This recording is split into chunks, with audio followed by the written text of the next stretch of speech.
Hi everyone, my name's Scott Rogers. I'm the CEO here at eSkilled. I'm really excited today to be taking you through our brand new state-based contract reporting functionality. So today I'm going to be taking you through everything from setting up your contracts, funding schedules, concessions, tuition fees, etc. so you can properly manage funded contracts and reporting in your student management system. So today I'm going to be looking at WA as a case study for setting up state-based reporting and funded contracts for Western Australia. So what I'm going to do with you now is just take you through what one of the contracts I'm going to be setting up. So I have a document here that I've just opened up, which basically runs through some of the payment rules for WA. I've put this together through a bunch of different documents that the WA government provide in terms of setting up your contracts. A couple of the things that we'll be needing to refer to today are things like loadings. We're going to need to set up those in the system. We're going to need to set up some outcome code percentages, which we're provided by Western Australian government, and we are also going to need to set up our course fees. So right here you can see we've got our non-concession fees and our concession fees table here. So I'll be referring to these documents throughout the tutorial, so you've got some context of what we're actually setting up in the system. So first thing that we're going to do is jump back to our student management system. If you haven't yet turned or requested to have contracts turned on in your system, you won't currently see the contracts area in the system until you ask our support team to turn that on for you. If that area lives down in your finance menu, so I'm just going to go down to finance now here, and you can see along the top menu on this page we've got a option to click on contracts. So if you don't see that in your SMS, that is likely because you haven't had contracts switched on in your SMS, and you just need to send a support ticket or an email through to our support team, and they'll get that sorted for you. So I'm going to click on contracts now, and you'll notice a whole range of sub menu options pop up there, all related to setting up contracts in your system. So we recommend before you do anything to do with programs, you make sure you've got your contracts set up first, and this is where you would come to set up your funded contracts. So you can see here on our first tab we've got contracts, next tab schedules, funding sources, loadings, concessions, outcome payment rule templates, and payment schedule rule templates. So what we're going to start with today is looking at the outcome payment rules. So I'm going to open up that menu option there, and you can see in here I've already got some outcome payment schedules set up for various states. What I'm going to do now is open up this option for WA. So let's click on that and edit. And you'll notice in our in the outcomes table we've got all the different outcome types that are in your system. Now, just noting that WA has their own state-based outcomes, which or unit outcomes, which are different to the national or reporting outcomes that are used in other states. So for WA, you'll notice that you've got your WA state-based outcomes there. The next column here is we select whether this is an interim payment option or not, and I'll explain that in a second. The next option we can select from in the drop-down menu is whether we're going to set this outcome type up as a percentage of total, and we're talking about payments now. And the next option is hours completed, and the next option is do not pay. So pretty much most of the time that you're setting up WA, percentage of total is the one that you want to use. The reason for that is if we go back to our document here and go to the outcome codes and percentages that are provided to you by your WA State-Based Training Authority, you'll notice very similar to our system that these payments are all set up as percentages based on an outcome. So pretty much what we're going to do, or what you need to do, is replicate setting up this template in our system. Now, to make your life easier, we've actually created templates for all the different states. So when you turn on when you tell us what state you're reporting to, and when you turn on funded contracts in your system, you'll note that you'll already have some funding templates there all ready to go. So what you do need to do though is we ask that you quality check that against your latest WA documentation to ensure it's still correct. We don't guarantee that these payment rule templates are kept up to date. They're there to really help you get started and reduce the amount of data entry that you need to do, but we do ask that you quality check everything before you start using it in any programs. Obviously it in fact impacts the way that your payments and claims will calculate, so it's really important that it is all correct. So the first thing that you would do is open up your outcome payment rule templates, and you would check that against the payment rule templates here. So you'll notice we've got the outcome, we've got the result. So the result is whether it's a final or an interim result, and the payment is the percentage of payment based on that outcome. And you'll notice that number 5, participating but studies not yet finished, that outcome is an interim outcome, and the RTO will be paid 10% on that outcome. And there's another interim outcome which is participating but studies not finished.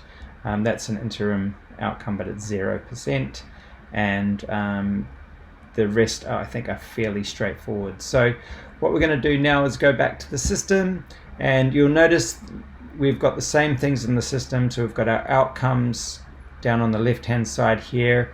Next column is whether it's an interim outcome or not.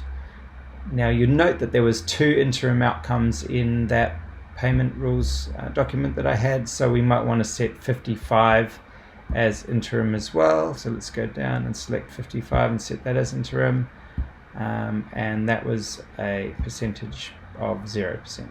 So now we're pretty confident that everything's looking pretty good. I'm going to check that against the system.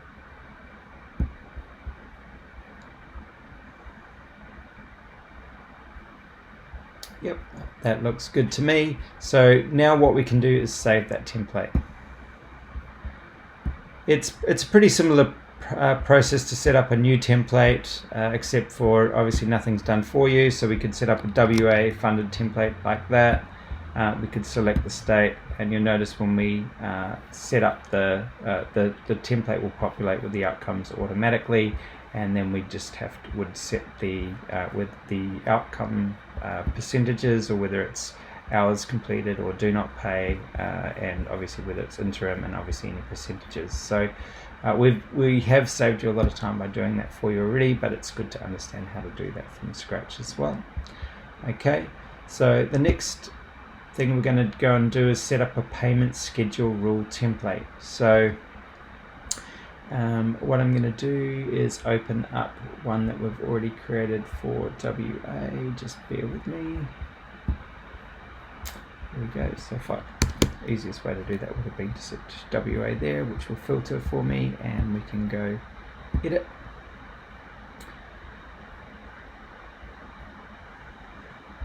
So for WA, we've got 2 types of payments. So we have an interim payment, and we have a final payment.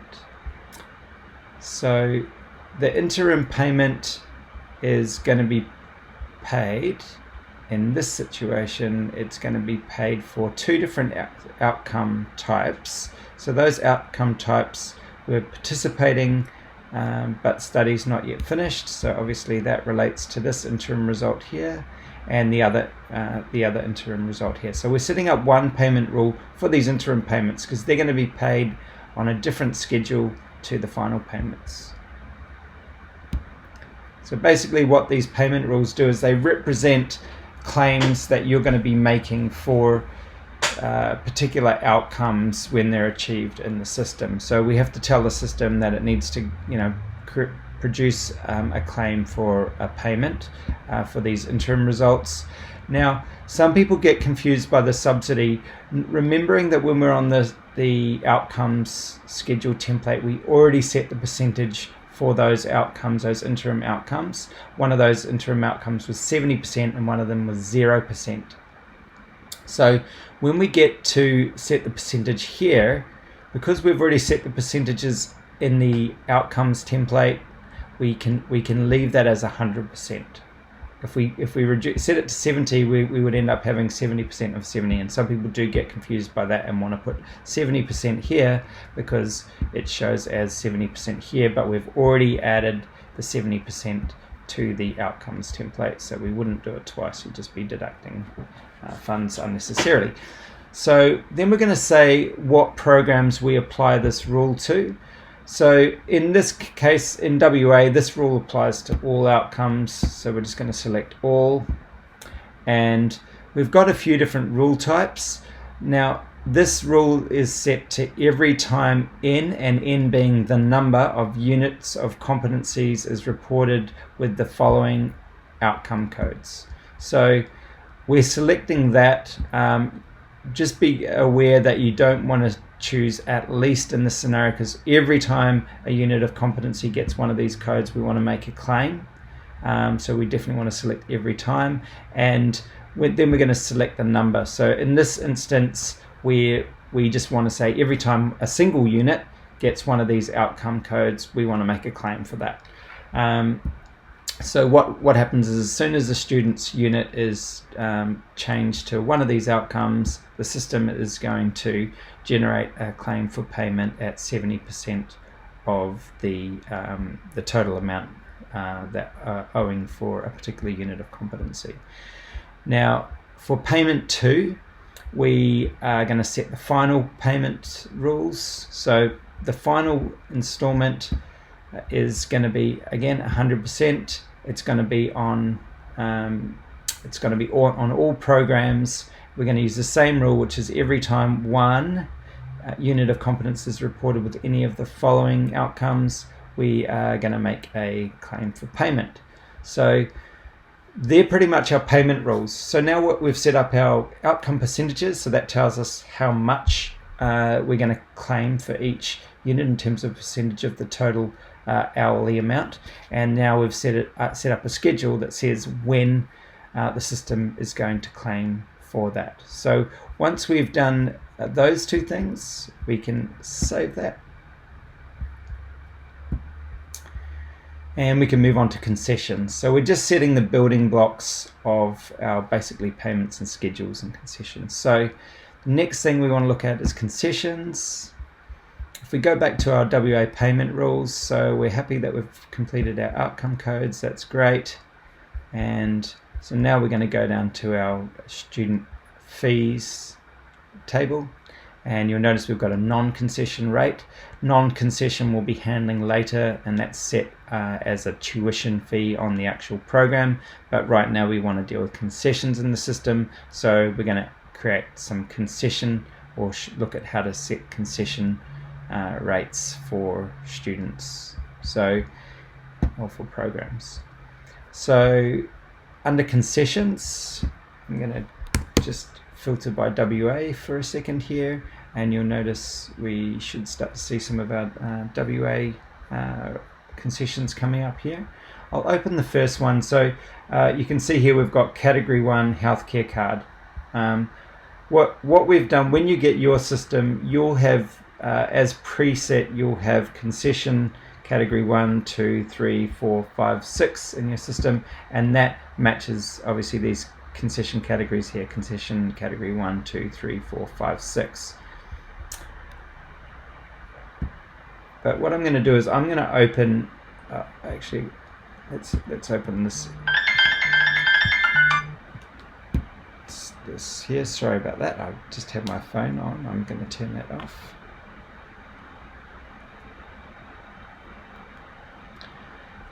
So now what we're going to do, we're looking at is a concession for WA. We've called this concession category 1. We've set this concession type as a concession. So there's two different types you've got to choose from. You can choose concession or you can choose waiver. So in this scenario, we're setting up a concession because it's a discounted rate. If we were setting up a waiver, waiver you would use for either an exemption or a waiver. So basically waiver means students paying $0. Yeah. So in this scenario, we're setting up a concession, and the concession is a category 1 concession. What we're going to set up in the system is a rate, but we could set up, if we wanted to, we could, and this is applicable probably more so for other states, but you can use discount too. Discount is a little bit different, where you'll notice when I select discount down here in the concession amount, we've either got the option of choosing a percentage discount or a dollar discount. That discount is a discount off the tuition fee itself. Now with the way that WA works, it works a little bit differently to other states. WA has a concession rate for students. So in this scenario, what we're going to do is we're going to select concession rate.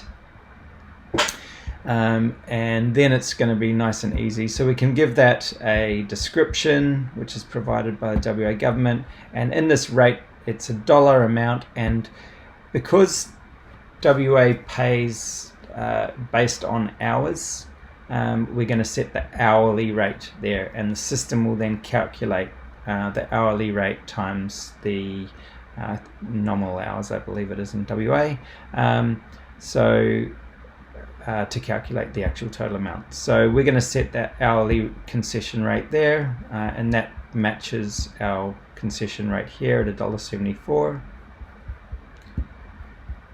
And then the other thing that we can do here is we can map the types of concession IDs that relate to this particular concession category 1. So in this scenario, we can say that concession rate is relevant for pensioners, repatriation, health benefit cards, etc. All the different exemption or concession IDs that might be applicable to that concession type. This is important later when you get to your enrollment. It basically, whatever you put here, you'll be able to select on the student enrollment. So you can select the particular fee or exemption concession ID that's relevant to your student enrolling. If you don't add it here, you won't be able to select it on the enrollment. So that's important to note. So I'm going to save that, and we're pretty happy with that. Now, what this is saying is, are you sure you want to update this concession? Yes, update all related program instances. No, just use edited concession for now for new program instances. In this scenario, I want this change to go across all program instances, so I'm going to select yes. If I only wanted this change to impact new programs that I'm creating, I would select the second option, which is no. In this scenario, I want to update all existing program instances. So that's going to make that new concession rate available on all my new program instances, all existing and new program instances. So the next thing I'm going to do is go to loadings. So again, referring back to our WA document,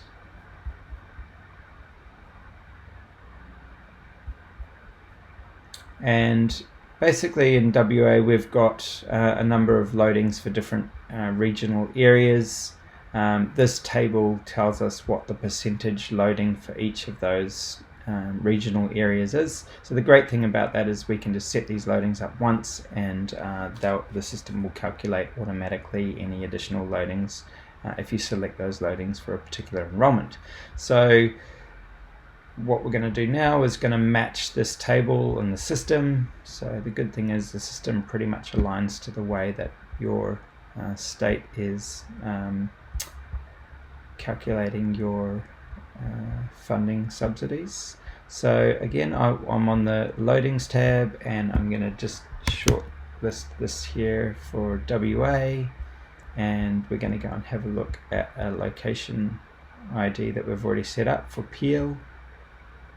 Again, we've set, when you get your system, we'll have these preset in your system. You won't have to add them, but it is important that you understand how to add them if new location loadings are added, or in case that you might need to edit a location loading if it changes in the future. So we're just going to open up this location loading, and like I said, when you get your system, we ask that you check all the loadings and make sure they're still current and correct in your system before you go using them.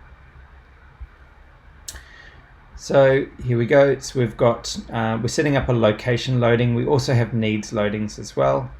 In this scenario, this is a location loading. If it was a needs loading, you would select needs loading, of course.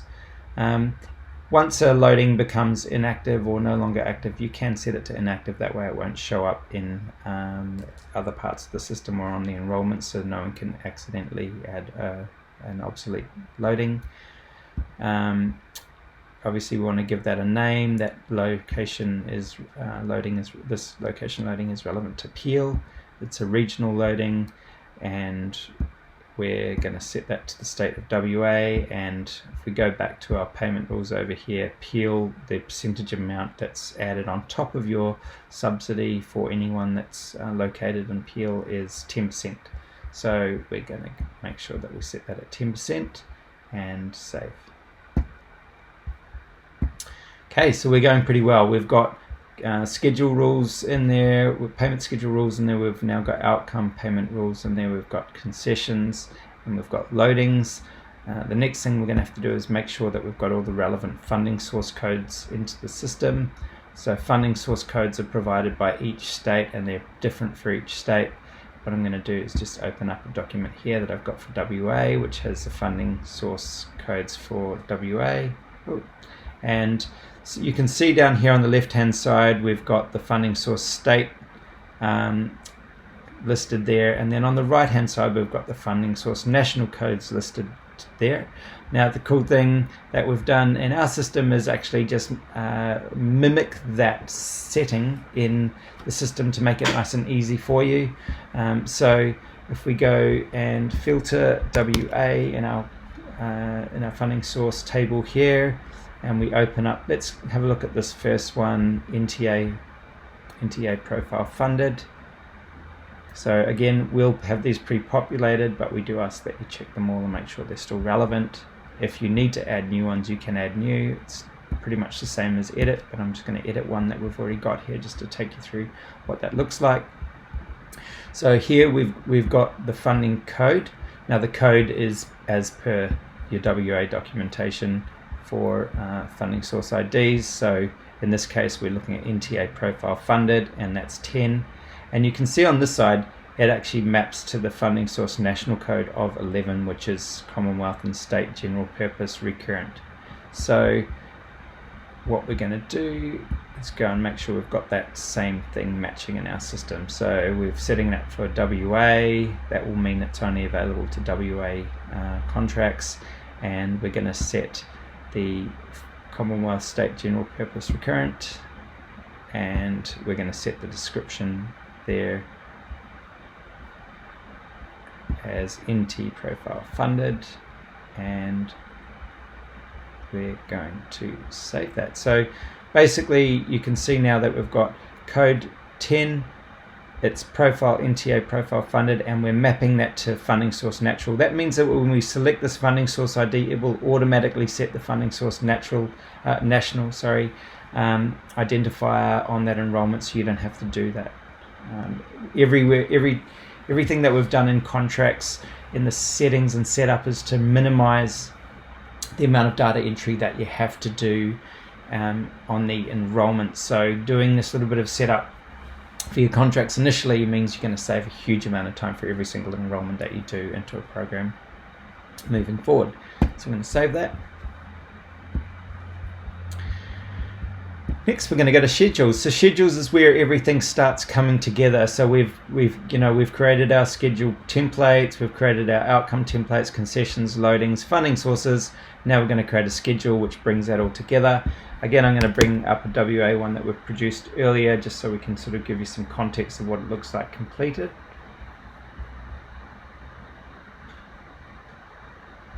And I'm going to look at this WA schedule one here. So on the schedule page, we give the schedule purchasing schedule ID. Now, something to note about purchasing schedule ID is if you're required to report a purchasing schedule ID, it's really important that you match the ID here with the schedule ID that you're required to report. For this demo, I've just put in a random schedule ID WA-schedule 1, but if you are required to report a schedule ID for your state, you'll need to make sure that you match that to whatever you're required to report in that field for your training activity reporting. The next is just a name to provide to give that schedule something that you can easily identify it in the system. If it's a schedule for a particular year, you might want to put the year that it's relevant to, so you can keep track of which schedule relates to which years, and obviously those schedules do change annually. Obviously we want to select a state. This is grayed out now because it means I've already used this schedule with some enrollment, so I can't change it. But if I was setting this up new, obviously you'll be able to select from any state in the system. We want to set up the payment funding model, and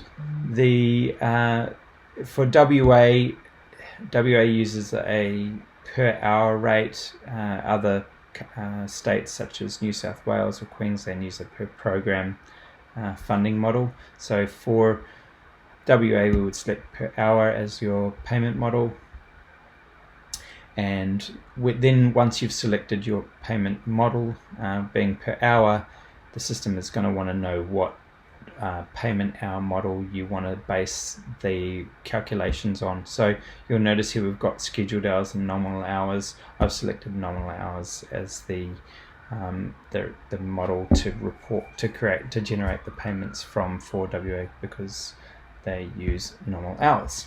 So the only other thing that we need to note on this screen is that we need to add any concessions that are relevant to this schedule.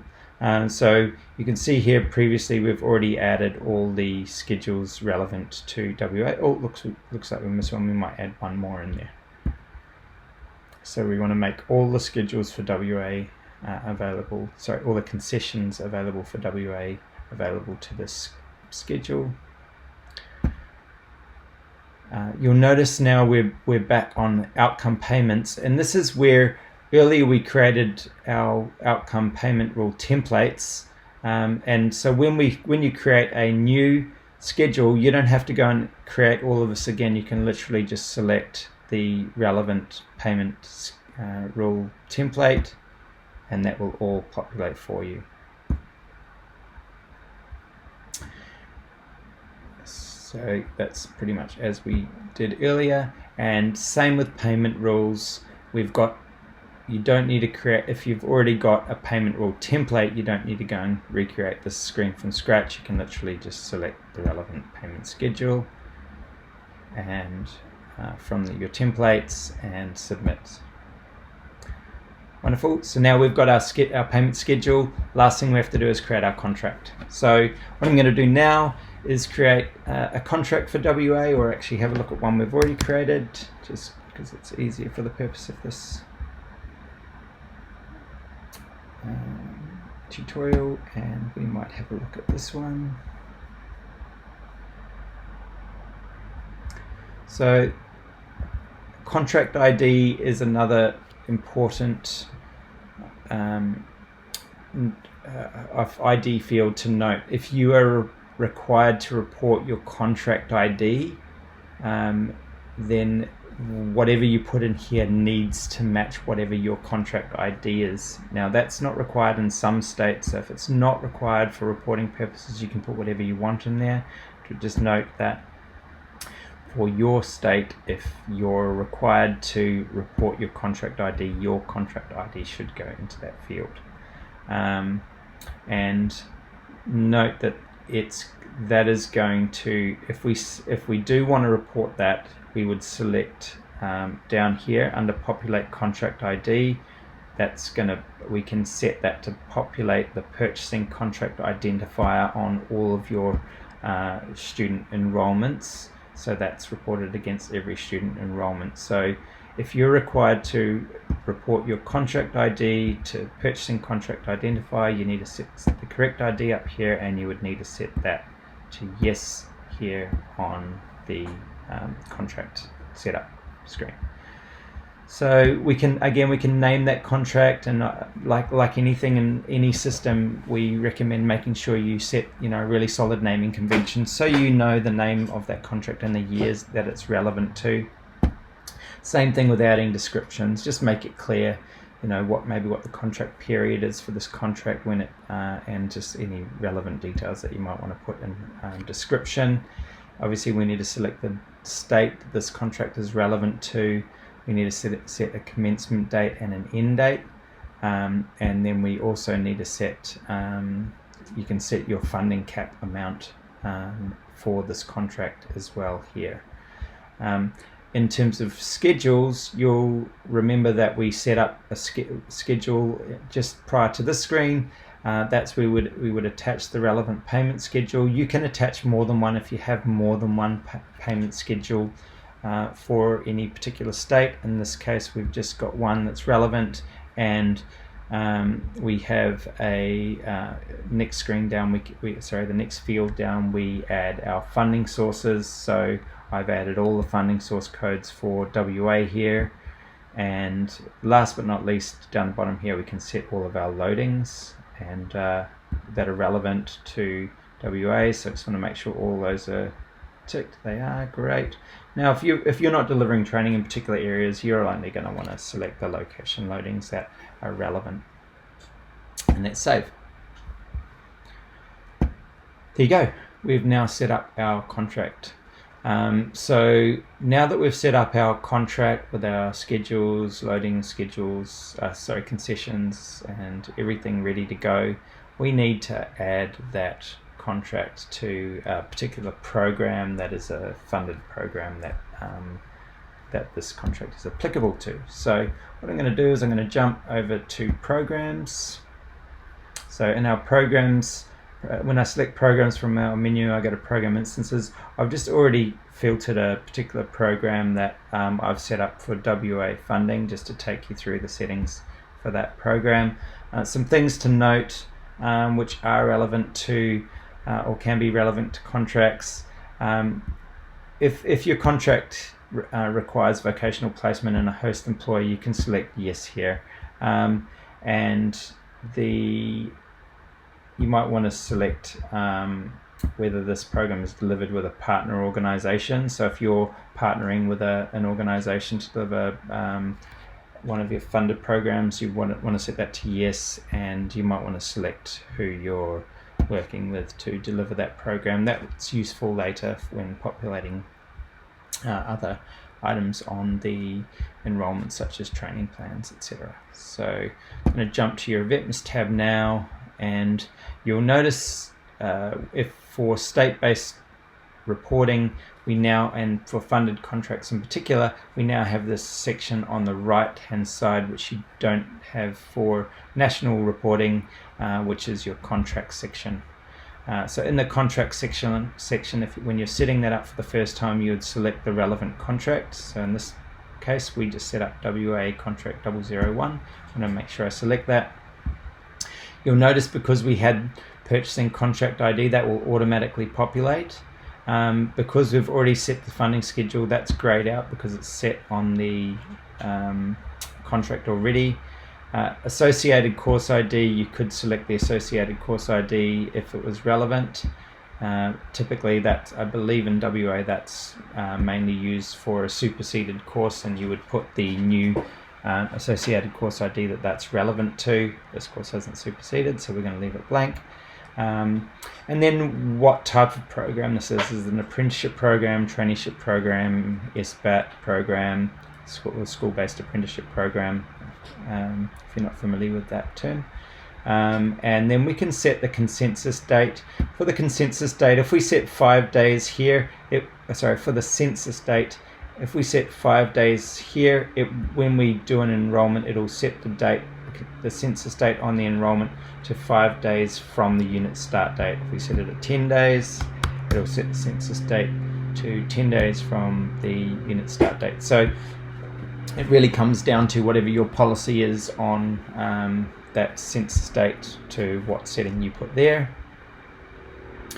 I should note that if your program is neither apprenticeship, traineeship, or school-based apprenticeship, make sure you set all of those to no. That does impact the enrollment wizard from the perspective of apprenticeships and traineeships have extra fields that need to be completed, and they also have you have the ability to generate a training plan in your SMS automatically through the system that will make the training plan template available to anyone that enrolls into this program. Next, we have the different concessions in the table below, and we can set whether these concessions are enabled or disabled on this program, whether they're going to be available to this program. So in this case, we've got all the concessions as enabled. If we wanted to switch one off, look, we've got 2 category 1s here. I might switch this one off and just make the others available. Down here in the training plans area, we can select who our partner RTO is. You'll notice I set company 9 on the previous screen, so it's already populated here. Vocational title is a field on your training plan that you can fill out here. It'll populate on the training plan, and the default training mode. So we might say for this one, let's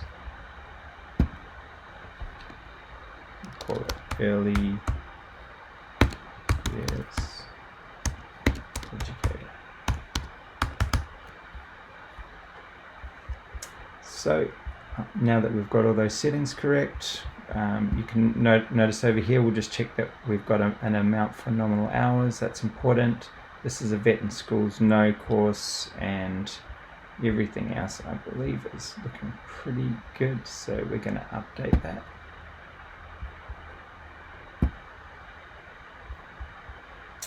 The next thing we have to do for programs that have contracts related is we need to make sure that we've got our finances right. So one of the new features within the funded contracts is the ability to add multiple tuition fees. For WA, because it's an hourly based system, subsidy system, we don't really need to add multiple tuition fees here. We've already handled concessions through the concession fee that we've set up on the contract, so all we really need to do is set up one tuition amount, which is our standard tuition. So here we've got our WA hourly tuition fee. Maximum hours is an important setting. WA only pays up to a maximum number of hours per program, so in here you would put the relevant maximum hours that they pay for that program. That will cap the amount that the system will claim for this particular or any enrollments into this program. At the student hourly fee, this is where we can set the hourly fee for a particular program, and yeah, that's obviously in relation to whatever your non-concession student hourly rate is here. So this one here is $5.79, so let's go and set this up to match that at $5.79.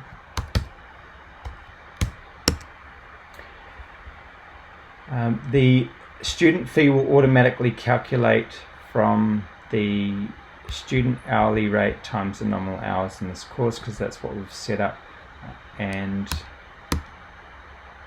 our funding per hour is what we would be paid for this particular program. So let's just say that for this particular program we are paid $10 an hour as a payment from our state authority. We will put $10 in there, and you'll note that the per program amount will be calculated as a subsidy of $4,000. And we are literally just going to save that and say okay. So now we've got our tuition fees. Obviously you can set up your resource fees and admin fees as you normally would, just like any